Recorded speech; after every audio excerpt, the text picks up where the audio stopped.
Bonsoir à toutes et à tous. Un grand merci à vous d'être venus si nombreux à notre fameuse rencontre Une seule santé en région Centre-Val de Loire, qu'on organise maintenant, c'est la 5e fois et la 4e année. L'année dernière, on en a fait 2 grâce à Étienne. Donc, d'abord, je voudrais remercier certaines personnes présentes, j'espère pas oublier. Le président, je vais commencer par mon domaine à moi, ça se fait pas dans le One Health, mais tant pis. La santé animale, le président de l'URGTV, Union régionale des groupements techniques vétérinaires. Lève la main qu'on mette un visage. Voilà.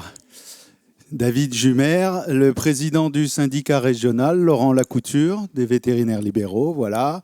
Nous avons aussi le directeur santé publique environnement de l'ARS, Jean-Christophe Combourreau, et le directeur du SRAL, il est où ? Voilà, chef de service du SRAL. Voilà. Les autres, je vous présenterai durant la présentation. Voilà. Donc, ce soir, donc, la soirée est organisée par l'URGTV et le SRVEL dont on vient de parler, et avec l'appui financier et pas que de la DRAF et de l'ARS. Merci à eux, parce que sans eux, on ne pourrait pas organiser ce genre de réunion. Donc le sujet, c'est celui-ci. Donc c'est du One Health, une seule santé, à la croisée des 3 santés, comprendre la leptospirose en général et en région Centre-Val de Loire en particulier. Alors, on va commencer par un petit questionnaire, savoir un peu quel est le public. Donc, d'abord, est-ce que certains d'entre vous n'ont jamais entendu parler de One Health ou ne savent pas trop ce que c'est ? N'hésitez pas. D'accord, ok. Donc j'espère que ça va être assez clair après l'exposé de ce soir. Mais il y en a de moins en moins, ce qui veut dire que vous êtes de plus en plus assidus à ce genre de soirée. Qui est un professionnel de la santé humaine ? Toute profession de la santé humaine. Ah ouais, vous êtes nombreux quand même. Ne gardez les mains levées. Parmi vous, qui est médecin libéral ? Et voilà, il y en a déjà beaucoup moins. Et il y en a déjà beaucoup moins, c'est notre problème, on n'arrive pas à les motiver pour venir. Alors je sais bien qu'ils sont débordés, mais les vétos, c'est bien connu, ils n'ont rien à foutre.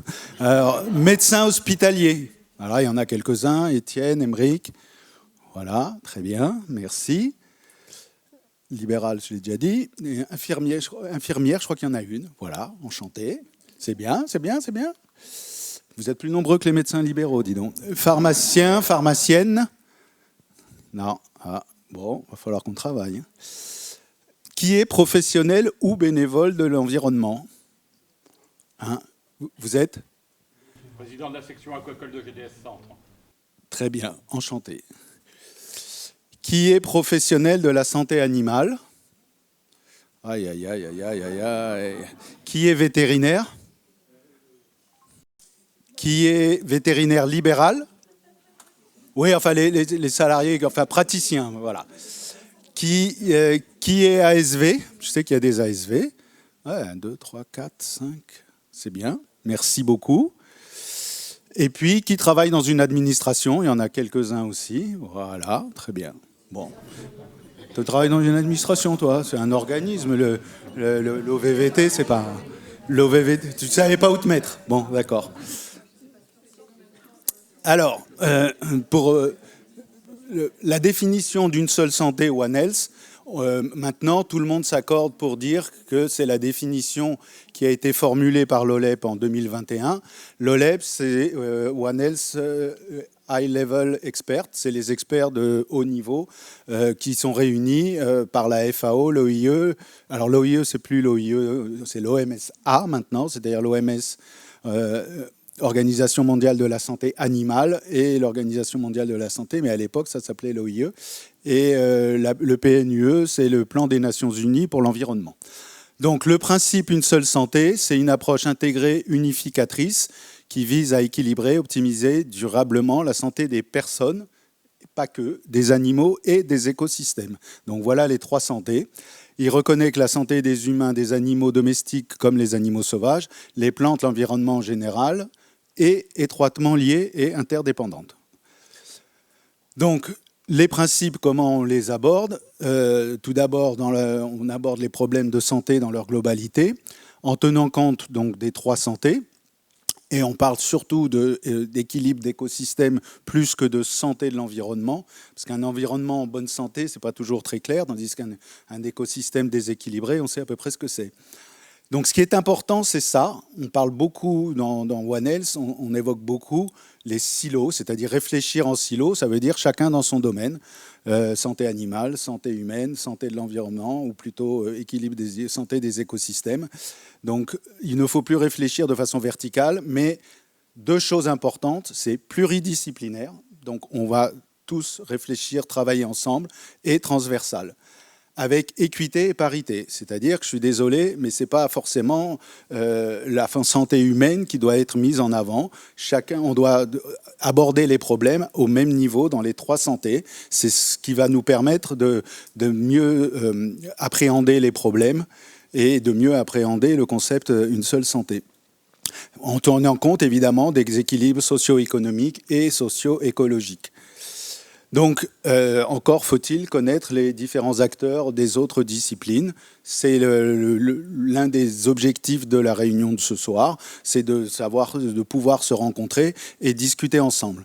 Donc voilà une infographie qu'on a créée à la SNGTV, le groupe de travail sur une seule santé de la SNGTV. Donc les 3 santés, animale, humaine. J'ai mis animal en haut parce que c'est les vétos qui l'ont fait, donc c'est normal. Ça change. D'habitude, c'est toujours la santé humaine qui est en haut. Nous, on a dit, on va changer. Ce qui compte, c'est la collaboration. Et donc, dans chaque santé, en commençant par la santé animale, on parle beaucoup de biosécurité pour éviter les contaminations intra-espèces, mais aussi inter-espèces. On parle beaucoup de barrières d'espèces et justement, ce soir, la leptospirose, ça va être un exemple d'illustration de ces contaminations interespèces. On va beaucoup en parler. Donc, la lepto, c'est une zoonose. C'est pas une maladie vectorielle. Elle n'est pas spécialement impliquée par les transports comme certaines maladies. Par contre, c'est bien une zoonose qui représente les zoonoses représentant 60% des infections humaines et 75% des maladies émergentes. Donc, importance de l'alimentation dans One Health, parce que aussi bien les plantes que les animaux y participent à l'alimentation humaine. Importance aussi de l'activité humaine. Donc l'activité humaine, la déforestation, l'urbanisation, la pollution, les conflits, l'agriculture intensive, tout ça participe, entre autres, mais pas que, au dérèglement climatique. Et donc, en quoi, par exemple, le dérèglement climatique peut intéresser la leptospirose? Je pense qu'on en parlera. Mais les leptospires se multiplient beaucoup plus dans un milieu chaud et humide. Donc, vous vous doutez bien que si dans nos régions, on a des climats plus humides et plus chauds, et on risque d'avoir une recrudescence de leptospire. Donc, importance de tous ces dérèglements implique des déséquilibres des écosystèmes et une atteinte de la biodiversité. Qu'est-ce que la biodiversité? C'est la diversité des écosystèmes. Au sein des écosystèmes, la diversité des espèces. Et au sein des espèces, la diversité génétique. Donc, quand on déséquilibre les écosystèmes, on touche forcément à l'un de ces 3 facteurs. Enfin, importance de la biodiversité, vous allez me dire à quoi ça sert, en quoi ça nous concerne. Ça joue un rôle quand même dans la protection contre la dissémination des germes pathogènes. Plus il y a de biodiversité, plus il va y avoir une dilution des pathogènes. Et quand certaines espèces sont prédominantes, eh bien, ces espèces, si elles sont sensibles à certains pathogènes, elles vont faire que la contamination va se répandre. Importance aussi, je ne l'ai pas dit, du microbiote dans l'environnement, notamment dans les sols. Importance aussi dans l'environnement de l'air et de l'eau, aussi bien pour la pollution que pour, on va le voir pour la leptospirose, pour la dissémination des germes pathogènes. Enfin, dernier point, One Health s'intéresse aussi aux conditions socio-économiques qui vont impacter la santé mentale. Par exemple, des éleveurs qui ont des problèmes économiques, qui ont des élevages pas rentables. Évidemment, ça va toucher leur santé, leur bien-être, mais ça peut aussi toucher le bien-être animal. Donc tout cela est lié. Donc, comment faire pour développer une seule santé? Donc, c'est une approche systémique et interdisciplinaire, hein, comme je l'ai dit tout à l'heure. Il faut accorder la même importance aux trois santé. Il faut communiquer, collaborer dans une posture d'ouverture. Le but, sachant qu'on n'a pas tous forcément le même langage. Moi, j'ai découvert certaines maladies. Par exemple, Émeric m'a parlé des nodules d'Orff. Je ne savais pas ce que c'était. Nous, on appelle ça de l'ectyma contagieux des petits ruminants. Et vous voyez, donc, le fait de communiquer, eh bien, on apprend le langage des autres domaines. Le but aussi, c'est ce qu'on fait ce soir, se rencontrer, mettre en place des actions concrètes. On en parlera en fin de présentation et au sein de réseaux locaux. Il faut venir avec son expertise, son domaine d'expertise, mais surtout venir pour essayer d'en apprendre des autres acteurs, et ce qui va permettre, encore une fois, d'avoir un abord transversal des problèmes. Alors voilà, je ne vais pas le détailler. C'est mon ami Émeric Sève qui a créé cette présentation pour vous montrer ce que peut être un consortium territorial One Health avec l'environnement. Vous avez tous les organismes qui y participent, la santé humaine et la santé animale, et les interactions entre les différentes santé, des interfaces transversales notamment liées au vecteur, et enfin la coordination et des fonctions transversales. Bon, je ne détaille pas. Vous irez voir Émeric. Relève la main, Émeric, qui vient de te voir. Voilà, c'est lui, Émeric Sève. Pardon ?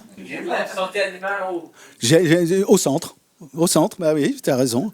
Donc, Émeric est médecin en maladies infectieuses au CHU d'Orléans. Donc, comment va se passer votre soirée ? Donc, d'abord, Florence Héral de VET AgroSup. VET AgroSup, c'est ce qu'on appelait autrefois l'école vétérinaire de Lyon, n'est-ce pas ? Mais ça regroupe aussi une école d'agronomie dans le Massif central, notamment.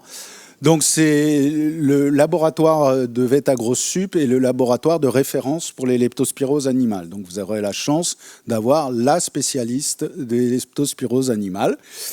Le titre de son exposé, « Des clés pour la pratique, des pistes pour une seule santé ».